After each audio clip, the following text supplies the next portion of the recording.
You're about to swipe a piece of plastic that costs 23 cents to make.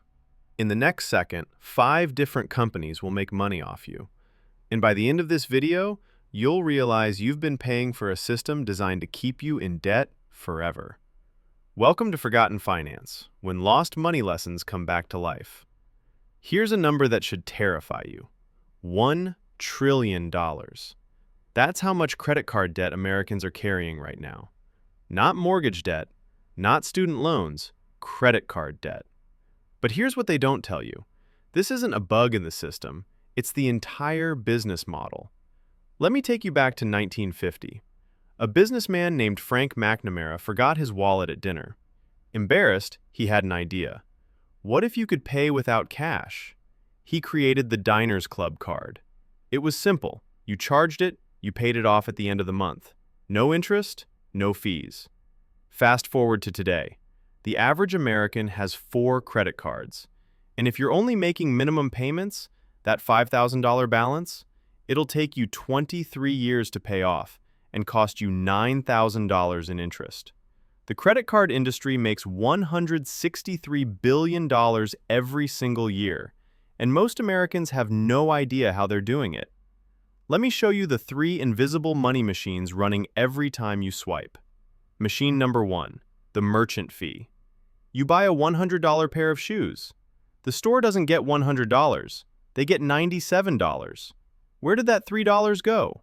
It went to Visa, MasterCard, your bank, and the payment processor. They split it up in milliseconds. You didn't pay it, but you did. Because stores raise prices to cover these fees. Every American pays an extra $900 per year in higher prices just because credit cards exist. Machine number 2, the interest trap. Here's where it gets dark. The average credit card APR is now 24%. That's not a typo, 24%. In 2010, it was 14%. Banks didn't just raise rates because they felt like it. They did it because they realized something. People can't pay off their balances anymore. Wages have been stagnant for 40 years, but rent, healthcare, and groceries keep climbing. So Americans use credit cards to survive. And the banks? They're making record profits while you're drowning. Let me show you the math they don't want you to see. You have a $3,000 balance at 24% APR. If you pay the minimum payment of $75 per month, you'll pay $5,000 in interest over 18 years. You'll pay almost double. The banks literally make more money off you than you borrowed. Machine number 3, the fee factory. Late fees, over-limit fees, balance transfer fees, cash advance fees, foreign transaction fees, annual fees, payment processing fees. They've created 27 different ways to charge you money. And here's the sick part. They're designed to trigger each other. Miss a payment by 1 day? That's a $40 late fee. But that late fee pushes you over your credit limit.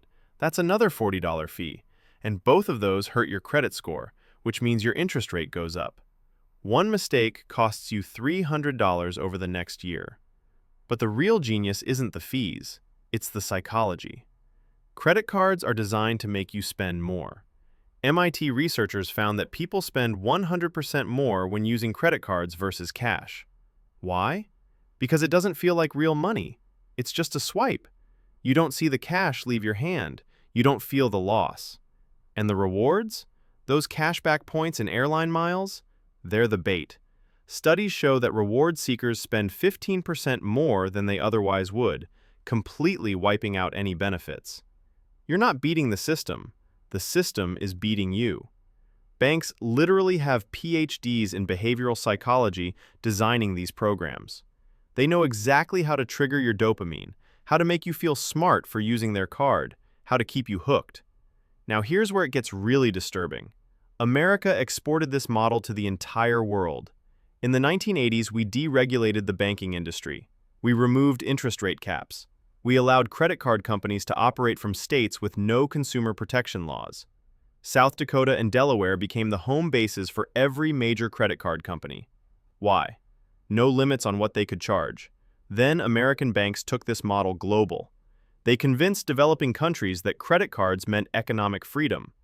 Now, from Brazil to India to Nigeria, Millions of people are trapped in the same debt cycle we created here. The World Bank estimates that consumer debt in developing nations has tripled in 20 years, and American financial institutions hold much of that debt. We didn't just export credit cards, we exported financial colonization. So what do? First, understand this.